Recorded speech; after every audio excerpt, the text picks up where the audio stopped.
Now let's talk about some bigger news that just came out here, Heath. I don't know if it's nothing bigger than our national team, Jimmy. That's true. I take that back. Let's talk about some other news. Yeah. And apparently FIFA has stated that SoFi Stadium in LA is too narrow to stage World Cup games. We've talked about this before, and I feel like this is an easy fix because if you have $1 gajillion, it shouldn't be that hard. Rebuild it.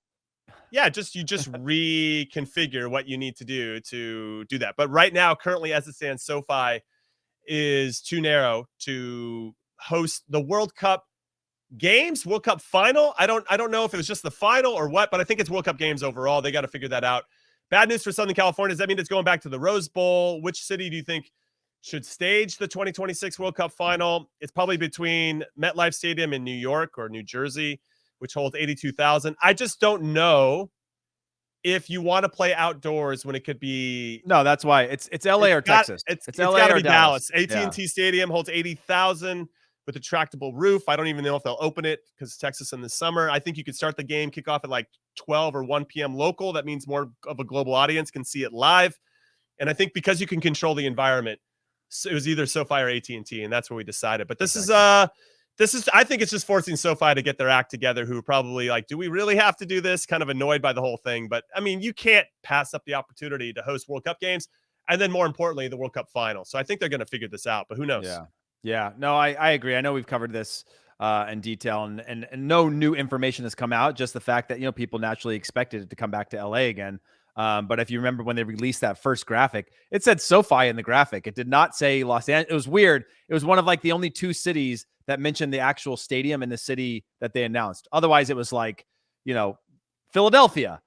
And that was all that you saw there for hosting games. And it was like Los Angeles, SoFi Stadium was like the clarification early on because of the Rose Bowl implications. But yeah, I think you need to be indoors at that time because you need to play at a time of day that is for a global audience. It's the biggest. Yeah, it will be the biggest soccer. It'll be the biggest sports match ever.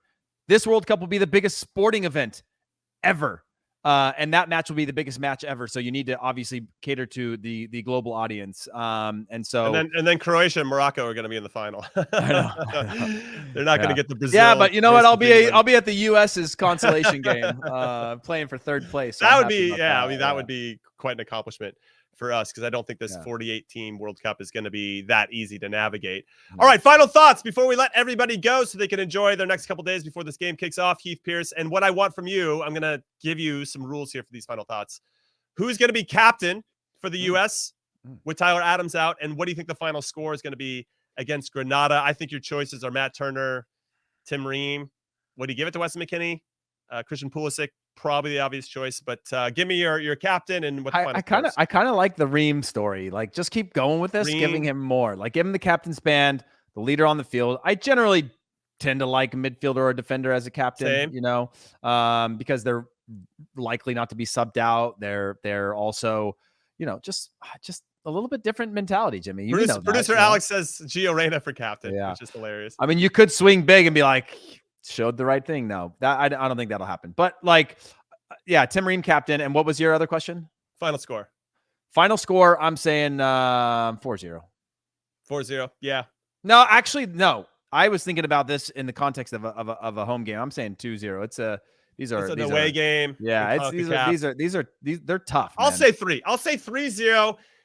But we got to score pretty early. If we score early, they could open up the floodgates. Yeah. If they can get it to 0-0, then I could see your 2-0 come into life as we scrape together a goal on a set piece or something, and then hit it. I just say it through the context of my own trauma of playing away games, where I'm like, I get it. I get it. But yeah, I can see. I'll say 3-0. Barbados 8-0 at home, no problem. And then it's like, you're grinding. They hit the crossbar, they hit the post, they're like 17th corner in a row, and you're like, we're gonna lose this game.